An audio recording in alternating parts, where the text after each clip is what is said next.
네, 시사 따라잡기 시작합니다. 오늘도 최영일 시사평론가와 함께합니다. 안녕하십니까? 네, 안녕하세요. 예, 오늘 국정감사 얘기 주로 해보겠는데요. 그 전에 네. 몇 가지만 좀 확인하겠습니다.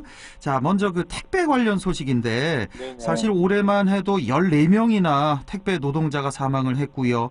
또 맞습니다. 어젠가요? 오늘인가요? 쿠팡 과로사 한 그 유족이 국회를 찾아서 또 호소하는 그런 장면도 네네. 뉴스를 통해서 봤는데, 자, 근데 좀 반가운 소식이 들어와 있네요. 그 문제가 됐던 분류 작업을 회사가 분담키로 했다. 뭐 국내 택배 3사에 한해서 얘기인데 네네. 야간 작업도 안 하겠다. 이런 반가운 소식이 들어왔네요. 우선 대형 회사들인데 CJ 대한통운 네. 지금 1위 업체입니다. 예. 4,000명을 분류 작업에 투입하기로 했다. 예. 그리고 한진택배와 롯데택배는 1,000명씩 단계적으로 예. 분류 작업 인력을 투입한다. 그리고 이제 밤 10시 이후 심야 배송은 일단 중단한다고 밝혔습니다. 예. 11월부터니까 이제 다음 주부터죠. 아, 그렇네요. 그런데 이게 마냥 기쁜 소식이 아닙니다. 아, 왜요? 택배 노조는 조금 문제 제기를 하고 있습니다.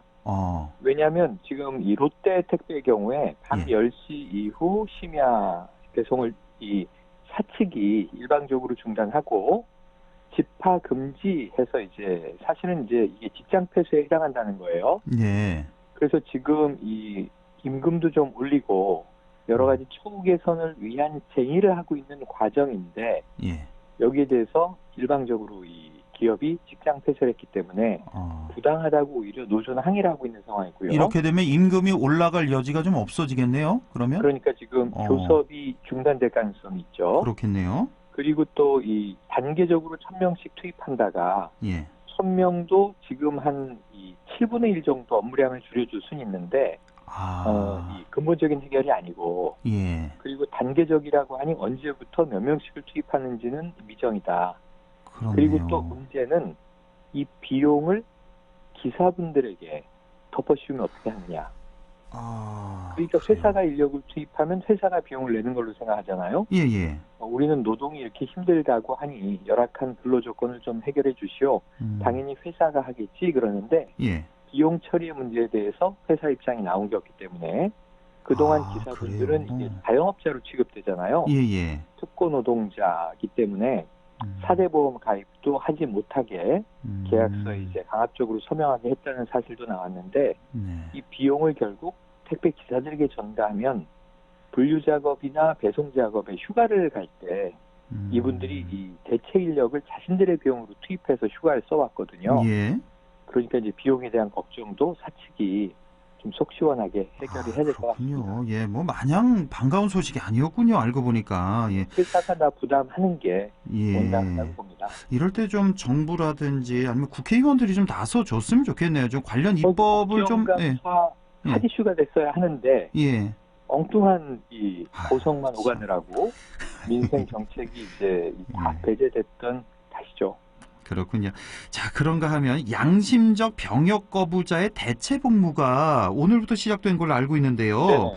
이게 지금 현역이 18개월이잖아요. 네. 이렇게 되면 대체 복무는 그 2배 36개월을 복무하게 되는 건가요? 맞습니다. 그러니까 이 종교 등 양심적인 이유로 나는 집총을 할 수 없습니다. 전투요원으로서의 훈련과 복무를 거부합니다. 근데 이제 대법원에서 무죄 판결이 나왔고 헌법재판소는 2년 전에 대체복무제도가 없이 이들을 처벌하는 것은 위헌이다. 헌법 불합치 판정을 내렸거든요. 예. 이제 대체복무제도가 만들어져서 시행되는데 말씀하신 대로 복무기간은 일반 사병의 2배. 그리고 생활관에서 합숙 생활을 합니다. 군하고 똑같고요. 출퇴근이 아니라 합숙을 하는 거고. 예. 만약에 하루라도 이탈을 해서 무단으로 일을 하지 않으면 이 5일씩 추가가 됩니다. 복무기간이. 예. 그리고 8일 이상을 무단으로 빠지게 되면 아예 그냥 대체복무가 취소가 돼서 형사처벌에 넘겨지고요. 예. 좀 규정은 엄격합니다. 그리고 그렇군요. 36개월 동안 교도소를 비롯해서 공공시설에서 앞으로 지금 오늘 시작된 사람들이 63명인데 626명이 복무해야 되거든요. 1600명까지 늘어날 텐데 전국의 32개 공공시설에서 생활관에서 합숙하면서 군복무는 아니지만 이 사회에 봉사하는 이 공익 서비스 차원의 이제 대체 복무를 수행하게 됩니다. 시작이 됐네요. 알겠습니다. 예, 이것도 좀 지켜보겠고. 자, 이제 국정감사 총 마무리를 좀 해야겠습니다. 네. 할 얘기가 너무 많아서요. 네. 우선 총평은 좀 중간중간에 좀 해주시면 될 것 같고. 네네. 지금 관심이 많이 가는 게 지난주 목요일에 윤석열 총장 국감이 있었고 어제 추미애 장관 국감이 있었는데 그렇죠. 자, 지금 감찰 얘기가 나오는 게 네네. 지금 중앙일보, 조선일보 사주를 윤 총장이 만났다. 이거 하나 있고 접대받은 검사 보고 받았는지 안 받았는지 제대로 의혹을 파헤쳤는지 이거 하나. 또 하나가 또 야권 정치인 수사 무마한 거 아니냐. 그리고 옵티머스 무혐의 처분에 관련된 어떤 의혹들. 네. 이런 걸 이제 감찰하겠다고 나왔어요. 지금 추미애 장관이. 지금 하겠다고 나왔어요. 그렇죠. 이 둘 간의 갈등이 너무 깊어지는 것 같은데요. 그런데다가 지난주에 윤석열 총장의 작심 발언과 어제 추 장관의 작심 반격이 모든 사안이 180도 배치가 됩니다. 그러니까요. 국민들은 법 집행에 대한 혼란이 있을 수밖에 없죠. 예. 자, 우선 윤석열 총장은 나 법무부 장관 부하 아닙니다. 그런데 어제 추 장관은 부하라는 표현은 생경하지만 상하 관계가 맞습니다. 그렇죠. 이거 완전 다르고요. 예. 지난주 수사지휘권 발동이 위법하고 부당하다. 이게 윤 총장 측의 입장이었는데 추 장관은 적법하고 필요했고 긴박했다. 완전 다르고 수사지휘권이 이제 정당했느냐 아니냐 배치가 있는 거고요. 인사 문제에 대해서 거취 문제를 윤 총장한테 물었더니 인사권자, 그러니까 대통령이죠. 거취에 대한 언급이 없으셨고 자신은 이 소임을 끝까지 다한다. 그런데 이제 추 장관이 어제 한 말은 인사권자, 대통령은 비선으로 그런 얘기를 메시지를 전하는 분이 아니다. 이 공개적, 적법한 절차를 거쳐서 하시는 성품이다. 그러니까 오히려 윤 총장이 이것을 교활하고 음흉하게 악용했다라는 취지의 발언을 했어요. 그러니까요. 그러니까 대통령을 두고도 두 사람의 입장이 갈렸고 거취 문제. 윤 총장은 이제 이 국민을 위해서 퇴임 후에는 무엇을 할까 고민해봐야 되겠다. 근데 이게 정치 활동을 염두에 둔 발언 아니냐. 누가 봐도 그렇게 해석이 돼요, 사실. 네네. 맞습니다. 그래서 이제 그런 부분에서 모든 건건이 180도가 다른 상황에서 지금 윤 총장이 우선 라임 사태만 두고도 그동안 이제 보고받고 결정하고 이게 공개되고 비공개되고 하는 과정이 부당했다고 보는 게 이제 법무부 입장이다 보니까 감찰 카드를 꺼내지 않을 수 없다는 게 추 장관의 입장이고요. 이게 만약에 본인이 떳떳하다면 직을 내려놓고 이 조사를 받아라라는 얘기까지도 추 장관이 했기 때문에 그러니까요. 그게 상급자가 하급자에게 이 사실은 직을 거론까지 한 상황 아니겠습니까? 이거 빨리 봉합되지 않으면 사실 봉합 가능성은 없는데요. 양당 간의 결정이 되지 않으면 이 혼란은 계속될 것으로 보고 지금 여당 의원 일각에서는 윤 총장 이 거취 문제 청와대가 결정해야 되는 거 아니냐 이런 이야기까지 나오자 민주당 지도부는 그런 거론은 하지 말라.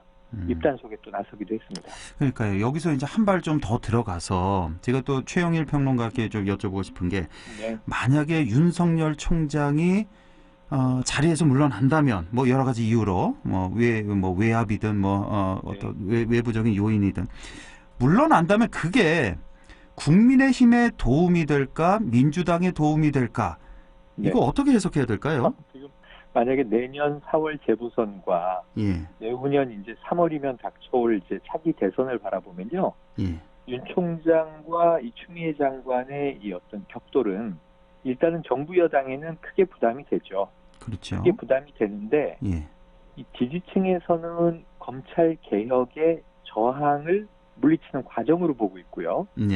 그리고 지금 이제 야권 지지층에서는 이거 이 정부가 해도 너무한 거 아니냐.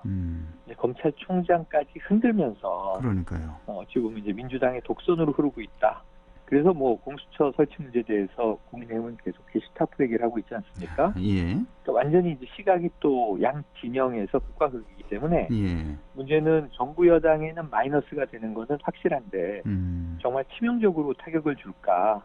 아니면 윤석열 총장이 굉장히 특이한 캐릭터로 비춰질 것인가? 이 차이에 따라서 마이너스의 정도의 문제가 있고요. 국민의힘에는 별 예. 도움이 안 된다고 보는 거예요. 아, 사퇴를 해도 도움이 안 네. 된다? 사퇴를 하든 남아있든 윤 총장이 묘하게 현 정부의 검찰청장이 현 정부와 맞서는 모습을 보이고 있는 게 예. 윤 총장이 만약에 옷을 벗고 나와서 국민의힘에 합류한다고 가정하면 이때는 모르겠습니다만 대다수의 평론가들이 모여서 지금 이 문제를 분석하면서 윤 총장이 이 검찰을 나오더라도 어느 시점에든 임기를 채우고 나오든 그 전에 나오든 국민의힘에 합류할 가능성은 없다고 보는 거예요. 네. 왜냐하면 지금 윤 총장이 누굽니까? 박근혜 전 대통령을 탄핵시킨 인물입니다. 예. 박영수 특검에서 핵심적인 칼잡이였지 않습니까? 예. 그런데 만약 그럼 윤 총장 성격에 국정농단 수사 잘못됐다고 얘기하겠습니까? 그럼 아니면 나는 검사로서 옳은 일을 했다. 결국은 비리를 발본색원했다고 하는 사람을 지금 박근혜 전 대통령 지지자를 아직 기반으로 두고 있는 국민의힘이 대권 후보로 내세울 수 있겠습니까? 이게 복잡한 문제거든요. 아, 정말 복잡하네요. 예. 그래서 윤 총장의 뭐 사퇴가 어느 시점에 나오든 국민의힘에 합류하지 않는 한, 네. 뭐 만약에 윤 총장이 자신이 지난 정권에 저지르는 일을 석고대죄합니다 하면서 합류하면 모를까. 윤 총장의 성격을 보면 그럴 일은 없는데 않을 것 같고. 예. 합류 가능성이 낮고 합류해도 지금 보수층에는 강성 보수를 지지층으로 붙잡고 있는 한 별 도움 되지 않고 오히려 자중질환이 일어날 가능성이 크다. 그렇게 또 해석이 되는군요. 지금 하도 언론에서는 네. 그 국민의힘의 차기 대권 주자로 윤석열 총장 하도 거론을 해서 네네. 그런데 또 국민의힘에 합류할 가능성은 또 높지 않아 보인다 이렇게 또 해석이 되는 거군요. 그렇죠. 그래서 만약에 이제 정치를 정말 한다면 예. 중도지대에 박 전 대통령의 정권에도 우리가 선을 긋자, 네. 좀 과거로부터 탈피하자라는 메시지. 이게 이제 안철수 대표 메시지 아니겠습니까? 예, 그렇습니다. 그러면서도 지금 문재인 정부가 너무 독선적이다. 라고 하는 또 메시지. 이게 중원인데 예. 국민의 힘이 아니라 국민의 당이 지금 너무 당세가 작단 말이죠. 예. 그럼 또 여기에 뭐 윤 총장이 합류하겠는가 하는 문제도 지금 세력 싸움에선 쉽지 않아 보여요. 만약에라도 이거 뭐 가정입니다만 그쪽으로 합류를 하게 된다면 민주당으로서는 상당히 좋은 결과네요. 그래서 신동근 더불어민주당 의원이 지금 이 윤나 땡이라는 말을 윤석열이 나오면 땡큐. 땡큐. 우리 여당 입장에서는 아주 좋다. 그래서 이게 야권의 자중질환이 될 수 있는 또 아주 복잡한 카드예요. 그래서 이 윤석열 총장의 정치 행보는 아직 뭐 본인은 지금 소임을 다하겠다, 임기를 채울 의욕을 밝혔고 수장관과 격돌이기 때문에 이게 어떻게 흘러갈지 좀 지켜봐야 되는데 정말 정부 여당은 많이 껄끄럽네요. 알 수가 없습니다. 국민을 위해서 봉사할 방법을 찾는다고 했는데 그 얘기는 정치권으로 가겠다는 얘기인데 그렇죠. 어느 쪽으로 가게 될지 사실 우리가 이렇게 되짚어 보면 윤석열 총장은 작년에 임기 이제 시작할 때만 해도 진보 측 인사 아니겠습니까? 누가 봐도 청문회 때 보면 여당 의원이 엄청나게 방탄을 했고 그랬는데 야당 의원들이 엄청나게 공격을 해서 창과 방패 모습이었는데 바로 이 지난해 국감과 이번 올해 국감을 보면 여야의 공수가 완전히 바뀌었죠. 그것도 참 아이러니해요. 어떻게 1년 만에 이렇게 바뀔 수가 있는지. 조국 전 장관 사태가 그만큼 큰 파장을 남긴 건데 조국 전과 조국 후로 지금 상황이 완전히 반전돼 있습니다. 그러니까요. 참 우리가 보면 자료를 보면 조국 전 장관과 윤석열 총장 서로 형 동생하는 사이 사법연수원 동기였잖아요. 그렇게 사이가 좋았는데 이 검찰 개혁 이 문제로 완전히 등을 돌린 거 아니겠습니까? 그렇게 해석해야죠. 아무래도. 맞습니다. 그게 큰 흐름이고요. 이 개인들의 이해관계가 뭐 어떤 사감들이 개입됐는지 우리는 뭐 본인들을 통하지 않고는 가짜 뉴스가 되는데 검찰 개혁에 대한 조직적인 저항. 결국은 지난주 윤석열 총장의 이 국정감사 쭉 보면서도 그 말이 옳다 그르다 알고 속 시원하다 어떻게 저럴 수가 뭐 반응은 극과 극인데 딱 한 가지 확실한 건 윤석열 총장은 현재 검찰 조직을 스스로는 부분적 개혁을 완만하게 해나가되 검찰 조직을 지키겠다는 입장이고요. 그렇죠. 지금 법무부는 현재 검찰을 그냥 할 수가 없다. 완전히 구조적인 혁신을 해야 한다는 입장이기 때문에 예. 똑같이 검찰 개혁을 얘기하고 있지만 안과 밖의 생각은 완전히 동상이몽이다. 여기서 네. 문제가 비롯된다고 봅니다. 알겠습니다.